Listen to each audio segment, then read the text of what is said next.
Umuntu is in labor, you pray. Umuntu is in labor, why are you praying? Why are you praying? Take that person to a hospital. Yeah, understand? It's difficult to that extent where so brainwashed with spirituality like that.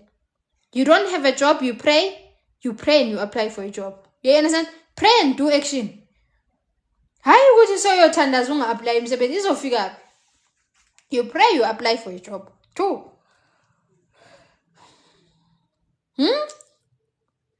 Ilihlo line yini icartilage or yini ihlo livale yinto la ebulembu uya kumakhosi yofuna into.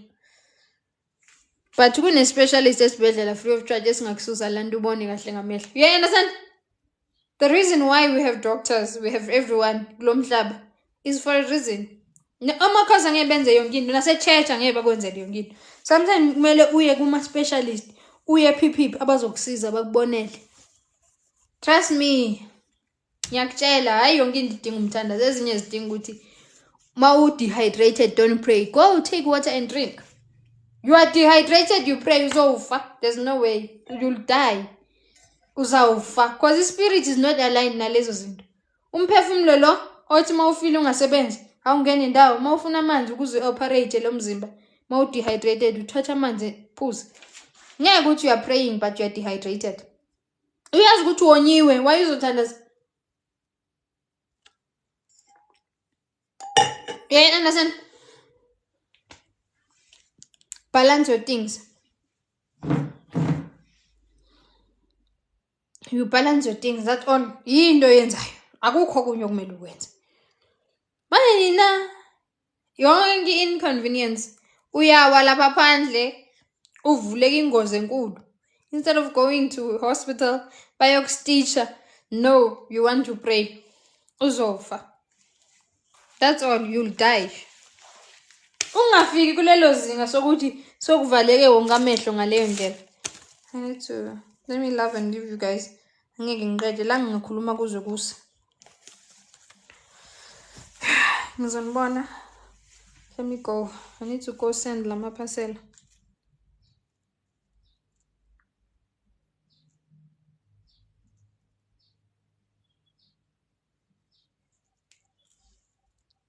Prayer helps, Shem. I'm living testimony. Yabona ukuthi ne-comment le. No one said prayer doesn't help. But ma ungawa lapho uvuleka ingozi, don't pray, go to hospital. So you want to tell me that uyowa lapho ithambo liphume ngaphandle and you pray? Yabo ukuthi you can't even comprehend what we are talking about right now because you are emotional. No one said prayer doesn't work. You can book the session, my love, using my number on my bio. No one said prayer doesn't work. Anything that you believe kuyizokusebenza nathiwa yini, even Satanism.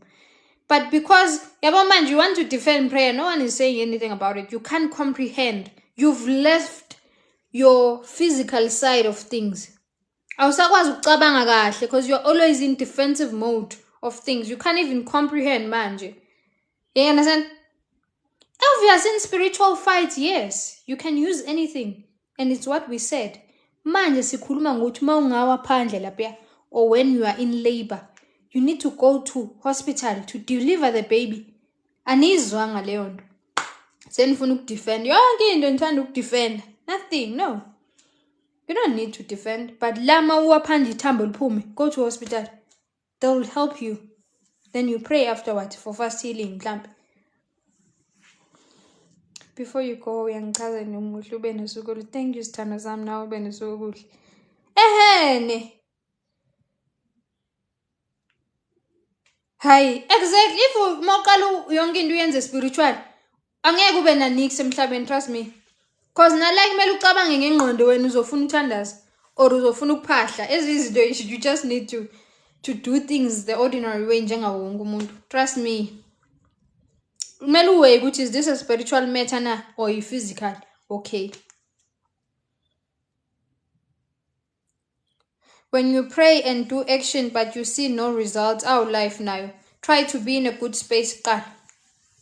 Then you'll do those things. Try to be in a good space. If we rent extra kakhulu, solve the rent. Then you'll see. Everything else will work out.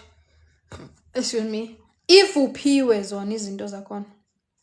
But most stressed, most things won't work out for you. Ngeke ukwazi ukuprayer, ngeke ukwazi ukubhadla because you're stressed. You need money for rent. Or you need money for 1, 2, 3. You need to get money for less than zikhathaza emphefumulweni. What do you call the purple salt you just showed us? It's called aura salt. Bad breath. Okay. Reach out to me. Ikhona combo for that. Ngikhona ku WhatsApp ke. Guys sizokhuluma niyazi ukuthi anisafuni ngihambe. Sizokhuluma kuze kuse Nkosi yami mele ngiyothumela izinto. Yabona ukuthi kuyoba u1 manje. I need to go and send parcels. Yebo. Ngibonga ukuthi nijoinile live yami. Ngibonga ukuthi sihloniphene today. Love and light. Ngizonibona mangibuya ntambama. My WhatsApp is available. Sesiyokhuluma kahle ku WhatsApp. Ku WhatsApp ngicela ningazi nezitori ne. Istory umuntu ubhalela mina la. Then I'll answer you. Ku WhatsApp uyathenga kuphela so that wenze umsebenzi wama assistant ube lula. Samu, can you hold these talks, Wilkie? Maybe this is so profound. But I'm always here in my talks.